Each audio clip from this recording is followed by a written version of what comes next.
دوستو، آج کی اس ویڈیو میں ہم حقیقت پر مبنی ایک فکر انگیز تحریر آپ کی خدمت میں پیش کریں گے۔ یہ واقعہ سچا واقعہ ہے، مگر اس میں جو کردار ہم پیش کر رہے ہیں وہ سارے کے سارے فرضی ہیں۔ بیٹی کہنے لگی کہ ابو، آج آخری بار آپ سے گزارش کر رہی ہوں، اگر مجھے کل موبائل نہ ملا تو میں ہرگز کالج نہیں جاؤں گی۔ میری سہیلیاں روز اپنے مہنگے موبائلوں کو اچھال اچھال کر میرا منہ چڑھاتی ہیں۔ مجھ میں اب مزید ہمت نہیں ہے کہ ان کے طنز کا نشانہ بنتی رہوں۔ واجد غوری صاحب دن بھر دفتر کے گھن چکروں میں الجھنے کے بعد ابھی گھر کے دروازے کے اندر قدم رکھ چکے تھے کہ ان کی بیٹی ماہم ایک سانس میں یہ ساری باتیں ان کے گوش گزار کر کے اپنے کمرے میں گھس گئی۔ غوری صاحب کی اہلیہ شبانہ غوری کچن کے دروازے پہ کھڑی یہ تماشا دیکھ رہی تھی۔ اس نے آ کر غوری صاحب کو سہارا دے کر لاؤنج کے صوفے پہ بٹھایا اور کچن سے پانی لے کر آ گئی۔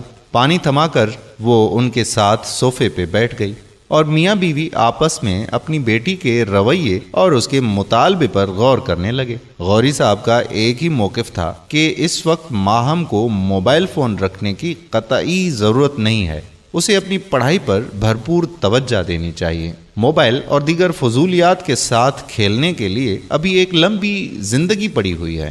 ایک ماں کی حیثیت سے شبانہ غوری اپنے شوہر اور اپنی بیٹی دونوں کے نفسیات سے بخوبی واقف تھی۔ اس کو سمجھ نہیں آ رہی تھی کہ وہ اپنے میاں کو کیا مشورہ دے۔ آدھے گھنٹے کی چخپق کے بعد وہی ہوا جو آج کل ہر جگہ ہوتا ہے۔ میاں بیوی نے باہمی مشورے سے بیٹی کی ضد کے آگے سر تسلیم خم کرنے کا فیصلہ کیا۔ اس فیصلے کے بعد غوری صاحب اضمحلال کی کیفیت میں اپنے کمرے کی جانب چل پڑے، جبکہ شبانہ غوری دل میں گھٹن اور چہرے پہ مصنوعی مسکراہٹ سجائے بیٹی کو خوشخبری سنانے چل پڑی۔ وہ رات ماہم کی زندگی کی سب سے حسین اور طویل رات تھی۔ اگلے دن کے انتظار میں وہ ساری رات جاگتی رہی۔ اللہ اللہ کر کے رات گزر گئی۔ اس دن صبح بادلوں کو ادھر ادھر دھکیلتی ہوئی قرۂ ارض کے چپے چپے پر اپنی کرنیں بکھیرنے والا سورج غوری صاحب کے خاندان کے لیے ایک خطرناک پیغام لے کر آیا تھا، مگر اولاد کی ضد پردہ بصیرت پہ حائل ہونے کی وجہ سے یہ پیغام کوئی سمجھ نہ سکا۔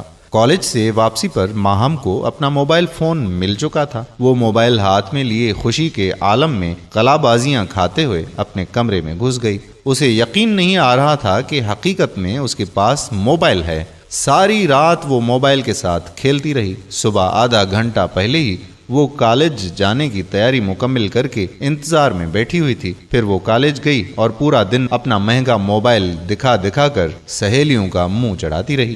دن گزرتے گئے اور بات پرانی ہوتی گئی۔ ایک دن وہ کالج سے واپسی پر کالج سے متصل موبائل کی دکان سے اپنے نمبر پر بیلنس لوڈ کروا رہی تھی۔ اسے معلوم ہی نہ ہو سکا کہ اس کے عقب میں کھڑا ایک شخص اپنے موبائل پہ اس کا نمبر نوٹ کر کے وہاں سے جا چکا تھا۔ اس رات وہ معمول سے پہلے کمرے میں جا چکی تھی۔ ماں باپ نے سمجھا کہ شاید امتحان کی تیاری چل رہی ہے، مگر انہیں کیا معلوم تھا کہ زندگی کا ایک ایسا امتحان سر پر آنے والا ہے جس کا نتیجہ ذلت اور رسوائی کے سوا کچھ بھی نہیں ہے۔ ماہم نے کمرے میں گھستے ہی کنڈی چڑھا دی اور اس نے کتابوں کا ایک پلندہ میز پر بکھیر دیا اور کرسی سے سر ٹکائے اپنی کسی سہیلی کے ساتھ گفتگو میں مگن ہوئی۔ ایک کے بعد ایک سہیلی سے باتیں کر کے وہ تھک گئی اور سونے کا ارادہ کر کے کرسی سے اٹھنے ہی والی تھی کہ اچانک موبائل کی گھنٹی بجنے لگی۔ موبائل کی اسکرین پہ یہ ایک اجنبی نمبر بلنک کر رہا تھا۔ وہ کچھ دیر تک سوچتی رہی کہ یہ کس کا نمبر ہو سکتا ہے۔ کافی سوچ بچار کے بعد اس کے ذہن نے یہ فیصلہ کیا کہ شاید کسی سہیلی کا نمبر ہوگا۔ وہ کافی دفعہ اس کے متعلق سوچتی رہی۔ اسی دوران موبائل کی اسکرین پہ موجود مس کالوں کی تعداد 4 تک پہنچ چکی تھی۔ 5ویں مرتبہ جب موبائل بجنے لگا تو اس نے کال ریسیو کر کے موبائل کان سے لگا لیا۔ ہیلو، کون؟ میں کاشف۔ کون کاشف؟ کس کو فون کیا ہے آپ نے؟ تھوڑی دیر توقف کے بعد لڑکا کہنے لگا، میں کاشف بات کر رہا ہوں۔ ماہم کہنے لگی کہ کیوں فون کیا ہے اور کس سے بات کرنی ہے؟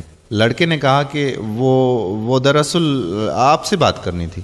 بکواس بند کرو، آئندہ اس نمبر پر کال کرنے کی کوشش کی تو مجھ سے برا کوئی نہیں ہوگا۔ یہ کہتے ہوئے ماہم نے کال کاٹ دی اور زیر لب بڑبڑاتی ہوئی جا کر بستر پر لیٹ گئی۔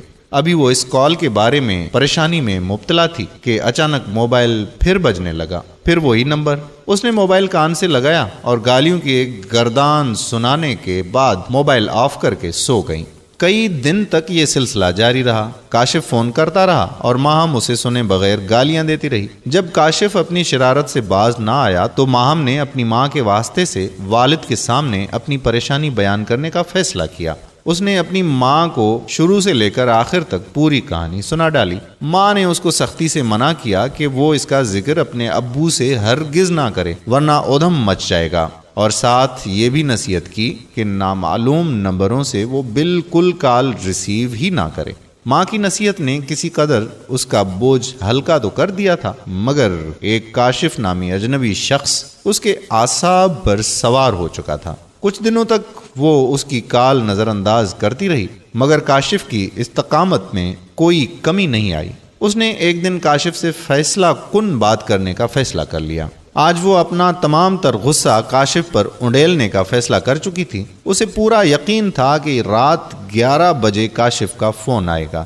اس نے تمام کام ملتوی کر دیے اور اپنی یادداشت کی ڈکشنری میں غصے کے الفاظ اور گالیوں کی اقسام میں اضافہ کرنے لگی۔ رات کے 11:07 ہوئے۔ اچانک موبائل تھر تھر کانپنے لگا۔ اسکرین پہ کاشف کا نمبر نمودار ہو چکا تھا۔ ماہم کی پیشانی پر کئی شکنیں نمودار ہو گئیں۔ غصے کی وجہ سے دل کی دھڑکن تیز ہونے لگی، دماغ ہانڈی کے گرم پانی کی طرح ابلنے لگا، ہاتھ لرزنے لگے۔ اس نے موبائل کان سے لگایا اور پورے جسم میں دوڑنے والے تمام غصے کو زبان پر مجتمم کرتے ہوئے گرجنے لگی، کمینے انسان، آخر تم چاہتے کیا ہو؟ تھوڑی دیر خاموشی کے بعد آگے سے جواب آیا کہ ایک مرتبہ میری بات تو سنو، اس کے بعد آپ کی مرضی۔ اگر آپ نے کہا تو اس کے بعد میں کبھی فون نہیں کروں گا۔ شیطان کی محنت رنگ لانے لگی تھی۔ کئی دن کے بعد کاشف کی نخل تمنا ہری ہونے کو تھی۔ پھر ماہم سنتی گئی اور کاشف بولتا گیا۔ 1 گھنٹے کے اندر کاشف نے ماہم کی تعریف میں زمین اور آسمان ملا کر اس کو شیشے میں اتار دیا۔ وہی ماہم جو 1 گھنٹہ پہلے گالیاں دے رہی تھی، اب جب کاشف کال کاٹنے لگا تو اس نے پوچھا کہ پھر کب کال کرو گے؟ اس کے بعد ملاقاتوں کا ایک نہ ختم ہونے والا سلسلہ شروع ہو گیا۔ وہ گھر سے کالج کے نام پہ نکل جاتی، مگر دن بھر کاشف کے ساتھ کبھی مزار قائد تو کبھی کلفٹن کی سیر پر چلی جاتی۔ وقت گزرتا گیا، دل بہلتا رہا۔ واجد غوری صاحب دفتر اور سماجی کاموں میں مصروف رہے۔ شبانہ غوری صاحبہ گھریلو کام کاج میں مگن رہی۔ اسی اثنا میں کالج کے سالانہ امتحانات قریب آ گئے۔ ماہم رات بھر جاگتی رہی۔ ماں باپ کا خیال تھا کہ وہ رات بھر امتحان کی تیاری میں مصروف رہتی ہے، مگر وہ رات بھر جاگ کر سکون سے سوئے ہوئے ماں باپ کے لیے ذلت کا ایک گہرا کھڈا کھودنے میں مصروف تھی۔ رات بھر وہ کاشف سے فون پہ باتیں کرتی اور صبح غنودگی کے عالم میں کالج چلی جاتی۔ پھر ایک رات فون پہ یہ بات کرتے کرتے اچانک کاشف نے کہا کہ آج رات کہیں آئس کریم کھانے کیوں نہ چلیں؟ ماہم نے یہ کہتے ہوئے انکار کر دیا کہ یہ ناممکن ہے۔ کاشف ضد کرتا رہا اور وہ انکار کرتی رہی۔ بات تلخی تک پہنچ گئی۔ کاشف نے دھمکی دی کہ اگر وہ آج نہ آئی تو وہ اس کے ساتھ تعلق ہمیشہ کے لیے ختم کر دے گا۔ کئی مہینوں کی ملاقاتوں کی وجہ سے وہ اس کی محبت میں پاگل ہو چکی تھی۔ بالآخر اس نے ہار مانتے ہوئے جانے کی حامی بھر لی۔ آپس میں ایک منصوبہ طے ہوا۔ منصوبے کے مطابق اس نے گھر بھر کا ایک جائزہ لیا اور ماں باپ کو خواب غفلت میں پا کر گھر کے دروازے کی طرف چل پڑی۔ گھر کے دروازے سے پرے کاشف ایک خوبصورت کار میں اس کا انتظار کر رہا تھا۔ اس کے چہرے پر حیرت اور خوشی کے ملے جلے اثرات نمودار ہوئے، کیونکہ اس سے پہلے کاشف اسے ایک ساختہ حال بائک پہ گھمانے کے لیے لے جاتا تھا۔ تھوڑی دیر بعد کار شہر کی ایک مرکزی سڑک پر فراٹے بھر رہی تھی۔ ابھی وہ پوچھنے ہی والی تھی کہ ہم کہاں جا رہے ہیں کہ اچانک کار ایک حویلی نما مکان میں داخل ہوئی۔ ماہم کو خوف کا ایک شدید جھٹکا لگا، مگر بہت دیر ہو چکی تھی۔ کاشف کے منصوبے کے مطابق اس کے 5 دوست پہلے سے ہی مکان میں موجود تھے۔ یہ کار بھی ان میں سے کسی ایک کی تھی۔